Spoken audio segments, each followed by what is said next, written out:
अली अमीन गंडापुर की बंदे और सामान तैयार रखने की मुबैना हिदायत, बंदूकों की तादाद से मुतालिक सवाल। मुखातिब शख्स की जानिब से बेफिक्र रहने का जवाब। राना सनाउल्लाह ने प्रेस कॉन्फ्रेंस में ऑडियो सुनवा दी। पीटीआई रहनुमाओं पर लॉन्ग मार्च के दौरान बदअमनी के प्लान का इल्जाम।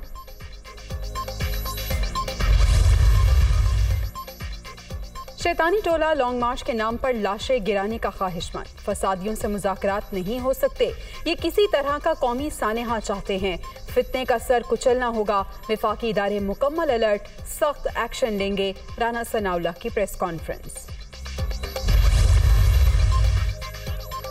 और इमरान खान शफाफ इलेक्शन नहीं, सिर्फ फसाद और इंतशार चाहते हैं। जो शख्स लाशें बिछाने पर तुला हो, उससे मुज़ाकरात नहीं हो सकते। वफाकी वज़ीर इत्तलात मरियम औरंगज़ेब का दो टोक मौक़िफ़।